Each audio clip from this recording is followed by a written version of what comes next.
ಸದನದಲ್ಲಿ ಪ್ರತಿಪಕ್ಷಗಳಿಂದ ಕುರ್ಚಿ ಬಗ್ಗೆ ಪ್ರಸ್ತಾಪವನ್ನ ಮಾಡ್ತು. ಇನ್ನ ಸಿಎಂ ವಿಪಕ್ಷಗಳ ನಡುವೆ ಜಟಾಪಟಿ ಕೂಡ ನಡೆಯಿತು. ಡಿಕೆ ಶಿವಕುಮಾರ್ ಮಾತ್ರ ಸೈಲೆಂಟ್ ಆಗಿದ್ರು. ಸಂಬಂಧವೇ ಇಲ್ಲದಂತೆ ಕೂತ್ಕೊಂಡಿದ್ರು ಡಿಸಿಎಂ ಡಿಕೆ ಶಿವಕುಮಾರ್. ಸಿಎಂ ಮತ್ತು ವಿಪಕ್ಷಗಳ ನಡುವೆ ಜಟಾಪಟಿ ಆಗುವಂತ ಸಂದರ್ಭದಲ್ಲಿ ಡಿಕೆ ಶಿವಕುಮಾರ್ ಅವರು ಸೈಲೆಂಟ್ ಆಗಿದ್ರು.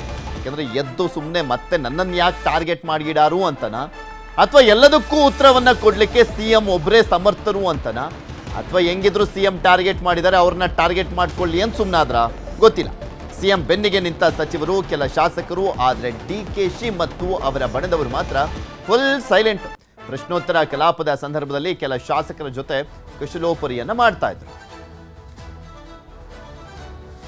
ಇಲ್ಲಿ ಪ್ರಮುಖವಾಗಿ ಕುರ್ಚಿ ಕದನ ಎದ್ದೇಳ್ತು. ವಿರೋಧ ಪಕ್ಷದವರು ಇವತ್ತು ಕುರ್ಚಿಯ ವಿಚಾರಕ್ಕೆ ಸಂಬಂಧಪಟ್ಟಂತೆ ಮಾತನಾಡಿದ್ರು. ಸಿಎಂ ಅದನ್ನ ಸಮರ್ಥವಾಗಿ ಸಮರ್ಥನೆ ಮಾಡಿಕೊಂಡ್ರು. ಇದುವರೆಗೂ ಮಾಡ್ಕೊಂಡು ಬಂದಿದ್ರು, ಇವತ್ತು ಕೂಡ ಮಾಡಿದ್ರು. ನಾವು ಅಂತ ಹೇಳಿದಂಥ ವಿಚಾರ ಇದೆಯಲ್ಲ, ಅದು ಪ್ರಮುಖವಾಗಿ ಚರ್ಚೆ ಆಗಿತ್ತು. ನಾನೇ ಅಂತ ಹೇಳ್ತಾ ಇದ್ದಂಥವ್ರು ಇವತ್ತು ನಾವು ಅಂತ ಹೇಳ್ತಾ ಇದ್ದೀರಾ, ನಮ್ಮ ಸರ್ಕಾರ ಇರುತ್ತೆ ಅಂತ ಹೇಳ್ತಾ ಇದ್ದೀರಾ, ಅಂದ್ರೆ ನಾನೇ ಮುಖ್ಯಮಂತ್ರಿ ಇದ್ದೇನೆ ಅನ್ನುವಂಥದ್ರ ಬಗ್ಗೆ ಕ್ಲಾರಿಟಿ ಯಾಕೆ ಕೊಡ್ತಾ ಇಲ್ಲ ಅಂತ ಕೇಳಿದಾಗ, ನಮ್ಮ ಹೈಕಮಾಂಡ್ ಎಲ್ಲಿವರೆಗೂ ಇರೋ ಅನ್ನುತ್ತೋ ಅಲ್ಲಿವರೆಗೂ ಇರ್ತೀನಿ ಅನ್ನುವಂಥ ಧಾಟಿಯಲ್ಲಿ ಸಿದ್ದರಾಮಯ್ಯನವರು ಮಾತನಾಡಿದ್ರು. ಅದಾದ್ಮೇಲೆ ಆ ವಿಚಾರಕ್ಕೆ ಸಂಬಂಧಪಟ್ಟಂತನೂ ಕೂಡ ವಿರೋಧ ಪಕ್ಷದವರು ಮಾತನಾಡ್ತಾ ಇದ್ರು. ಹಾಗಾದ್ರೆ ನೀವು ಇರೋದಿಲ್ವಾ, ಕುರ್ಚಿ ಬದಲಾವಣೆ ಆಗುತ್ತಾ ಅಂತೆಲ್ಲ ಪ್ರಶ್ನೆಯನ್ನ ಮಾಡಿದ್ರು. ಇವತ್ತು ವಿಧಾನಸಭೆಯಲ್ಲಿ ಪ್ರಮುಖವಾಗಿ ಅನುದಾನದ ವಿಚಾರಕ್ಕೆ ಸಂಬಂಧಪಟ್ಟಂತೆ ರಂಗನಾಥ್ ಅವರು ಪ್ರಶ್ನೆಯನ್ನ ಎತ್ತಿದ್ರು. ರಂಗನಾಥ್ ಅವರು ಪ್ರಶ್ನೆಯನ್ನ ಎತ್ತುತ್ತಿದ್ದ ಹಾಗೆ ವಿರೋಧ ಪಕ್ಷದ ನಾಯಕರುಗಳು ಕುರ್ಚಿಯ ವಿಚಾರಕ್ಕೆ ಸಂಬಂಧಪಟ್ಟಂತೆ ಮಾತನಾಡಿದ್ರು. ಕುರ್ಚಿ ವಿಚಾರ ಮಾತನಾಡ್ತಿದ್ದ ಹಾಗೆ ದೊಡ್ಡ ಮಟ್ಟದಲ್ಲೇ ಜಟಾಪಟಿಗೆ ಕಾರಣ ಆಯಿತು. ಸಿಎಂ ವರ್ಸಸ್ ವಿರೋಧ ಪಕ್ಷದ ನಾಯಕರುಗಳ ನಡುವೆ ಜಟಾಪಟಿಗೆ ಕಾರಣ ಆಯಿತು.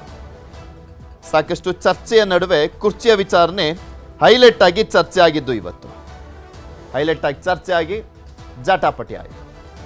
ಇದ್ರ ಬಗ್ಗೆ ಇನ್ನಷ್ಟು ಮಾಹಿತಿಯನ್ನು ಕೊಡ್ತಾ ಹೋಗ್ತಾರೆ ನಮ್ಮ ಪೊಲಿಟಿಕಲ್ ಬ್ಯೂರೋ ಮುಖ್ಯಸ್ಥರಾಗಿರುವಂತಹ ಚಿದಾನ್ ಪಟೇಲ್ ನಮ್ಮ ಜೊತೆ ಬೆಳಗಾವಿಯಿಂದ ನೇರ ಸಂಪರ್ಕದಲ್ಲಿ ಜಾಯ್ನ್ ಆಗಿದ್ದಾರೆ. ಚಿದಾನ್ ಪಟೇಲ್, ನೋಡ್ತಾ ಇದ್ವಿ ಅನುದಾನದ ವಿಚಾರ ಪ್ರಸ್ತಾಪ ಆಗಿ ಅದಾದ್ಮೇಲೆ ತಿರುಗಿಕೊಂಡಿದ್ದೆ ಬೇರೆ ಕಡೆ ಕುರ್ಚಿಯ ವಿಚಾರಕ್ಕೆ ಸಂಬಂಧಪಟ್ಟಂತೆ. ಈ ವಿಚಾರ ಯಾವ ರೀತಿಯಾಗಿ ಸಿಎಂ ಮತ್ತು ವಿರೋಧ ಪಕ್ಷಗಳ ನಡುವೆ ಚರ್ಚೆಗೆ, ವಾಗ್ಯುದ್ಧಕ್ಕೆ, ಜಟಾಪಟಿ ಕಾರಣ ಆಯಿತು ಅಂತ. ಪೃಥ್ವಿರಾಜ್ ಆರ್ನಳ್ಳಿ ಉಪಮುಖ್ಯಮಂತ್ರಿ ಡಿಕೆ ಶಿವಕುಮಾರ ಸಂಬಂಧಿಯು ಹಾಗೂ ಆಪ್ತ ಬಣದ ಶಾಸಕರಾಗಿರ್ತಕ್ಕಂಥ ಕುಣಿಗಲ್ ರಂಗನಾಥ್ ಅವರು ಎಲ್ಲೊಂದು ಕಡೆ ಈ ಪವರ್ ಶೇರಿಂಗ್ ಜಟಾಪಟಿಯ ವಿಚಾರದಲ್ಲಿ ಮತ್ತು ಮಧುಗಿರಿಗೆ 100 ಕೋಟಿ ಅನುದಾನದ ವಿಚಾರದಲ್ಲಿ ಮುಖ್ಯಮಂತ್ರಿಗಳ ಮೇಲೆ ಆಕ್ರೋಶದ ರೀತಿ ಪ್ರಶ್ನೆಯನ್ನು ಕೇಳುವ ನೆಪದಲ್ಲಿ ಎಲ್ಲೊಂದು ಕಡೆ ಮುಖ್ಯಮಂತ್ರಿಗಳನ್ನು ಪರೋಕ್ಷವಾಗಿ ಕೆಣಕಿದ್ರ ಅಂತ ಚರ್ಚೆ ಆರಂಭ ಆಗಿರ್ತಕ್ಕಂಥದ್ದು. ಆ ಮುಖಾಂತರ ಅನುದಾನ ತಾರತಮ್ಯ ಅನ್ನೋ ಹೆಸರಿನಲ್ಲಿ ಎಲ್ಲೊಂದು ಕಡೆ ಆಕ್ರೋಶಭರಿತವಾಗಿ ವೇಗವಾಗಿ ಒಂದಷ್ಟು ವಾಯ್ಸನ್ನು ಲೌಡ್ ಮಾಡಿ ಮುಖ್ಯಮಂತ್ರಿಗಳಿಗೆ ಪ್ರಶ್ನೆಯನ್ನು ಮಾಡಿದ್ರು. ಈ ಪ್ರಶ್ನೆ ಕೊನೆಗೆ ವಿಪಕ್ಷಗಳಿಗೆ ಅಧಿವೇಶನದಲ್ಲಿ ರಾಜಕೀಯ ಆಹಾರವಾಗಿ ಬಳಸ್ಕೊಳ್ಳಿಕ್ಕೆ ಯಶಸ್ವಿ ಆದವು.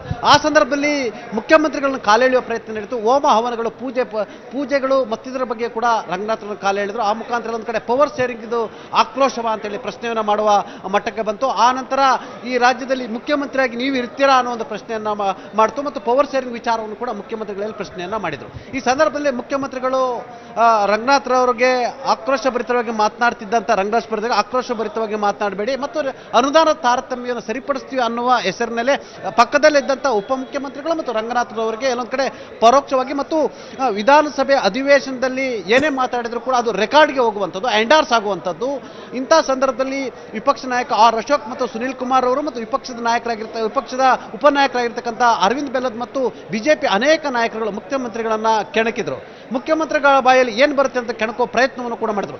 ಆರಂಭದಲ್ಲಿ ಮುಖ್ಯಮಂತ್ರಿಗಳು ನಾವೇ ಅಧಿಕಾರವನ್ನು ಮಾಡ್ತೀವಿ, ನಮ್ಮದೇ ಸರ್ಕಾರ ಅನ್ನುವ ಒಂದು ಮಾತನ್ನು ಹೇಳಿದ್ರು. ಮತ್ತೆ ಮುಂದುವರಿದು ನಾನೇ ಮುಖ್ಯಮಂತ್ರಿ ಆಗಿರ್ತೇನೆ 5 ವರ್ಷ ಅನ್ನುವ ಮುಖಾಂತರ ಒಂದು ಕಡೆ ವಿಧಾನಸಭೆ ಅಧಿವೇಶನದಲ್ಲಿ ಹೈಕಮಾಂಡ್ ಎನ್ನುತ್ತಿದ್ದ ಮುಖ್ಯಮಂತ್ರಿಗಳು ಇದೇ ಮೊದಲ ಬಾರಿಗೆ ವಿಧಾನಸಭೆ ಅಧಿವೇಶನದ ಒಳಗೆ ನಾನೇ ಮುಖ್ಯಮಂತ್ರಿ ಆಗ್ತೀನಿ ಅನ್ನೋ ಮುಖಾಂತರ ಉಪಮುಖ್ಯಮಂತ್ರಿ ಡಿ ಕೆ ಶಿವಣ್ಣಕ್ಕೆ ಹೊಸ ಒಂದು ಟೆನ್ಷನ್ ಅನ್ನು ಕೊಟ್ಟಿದ್ದಾರೆ ಎಂಬ ಮಾತು ಕೂಡ ಈಗ ಕೇಳಿ ಬರ್ತಿರ್ತಕ್ಕಂಥದ್ದು. ಈ ಮಾತಿಗೆ ಕಾರಣಕರ್ತ ಆದಂಥವ್ರು ಕೂಡ ಎಲ್ಲೊಂದು ಕಡೆ ಅದು ಕೂಡ ಉಪಮುಖ್ಯಮಂತ್ರಿಗಳ ಆಪ್ತ ಬಣದ ಶಾಸಕರಾಗಿರ್ತಕ್ಕಂಥ ಡಾಕ್ಟರ್ ರಂಗನಾಥ್ ಎಂಬುದು ಇಲ್ಲಿ ನಮ್ಮ ಮುಂದೆ ಕಾಣ್ತಿರ್ತಕ್ಕಂಥದ್ದು. ಯಾಕಂದ್ರೆ ಡಾಕ್ಟರ್ ರಂಗನಾಥ್ ಅವರು ಅನುದಾನದ ತಾರತಮ್ಯ ಆಗ್ತಿದೆ ಅಂತೇಳಿ ತಮ್ಮದೇ ಸರ್ಕಾರದ ಮುಖ್ಯಮಂತ್ರಿಗಳ ಪ್ರಶ್ನೆಯನ್ನ ಮಾಡ್ತಾರೆ ಮತ್ತು ಈಗಾಗಲೇ ಡಾಕ್ಟರ್ ರಂಗನಾಥ್ ಅವರಿಗೆ ಹೇಮಾವತಿ ಸ್ಪೀಡ್ ಕೆನಾಲ್ ಯೋಜನೆಗೆ ಸಂಬಂಧಪಟ್ಟಾಗೆ ಜಲಸಂಪನ್ಮೂಲ ಇಲಾಖೆಯಿಂದ ಸುಮಾರು 1,100 ಕೋಟಿ ರೂಪಾಯಿಯನ್ನ ಅನುದಾನವನ್ನು ಕೊಡ್ತಿರ್ತಕ್ಕಂಥದ್ದು. ಇದರ ಬೆನ್ನಲ್ಲೇ ಎಲ್ಲೊಂದು ಕಡೆ ಮಧುಗಿರಿಗೆ 100 ಕೋಟಿ ಕೊಟ್ಟಿರ್ತಕ್ಕಂಥ ನನ್ನ ಕ್ಷೇತ್ರದ ರೈತರಿಗೆ ಅನ್ಯಾಯ ಆಗಿದೆ ಅಂತೇಳಿ ಪ್ರಶ್ನೆ ಮಾಡುವ ನೆಪದಲ್ಲಿ ಒಂದು ಕಡೆ ಆಕ್ರೋಶವನ್ನು ಹೊರ ಹಾಕಿದ್ರ ಎಂಬ ಮಾತು ಕೂಡ ಕೇಳಿ ಬರ್ತಿರ್ತಕ್ಕಂಥದ್ದು. ಆ ಸಂದರ್ಭದಲ್ಲಿ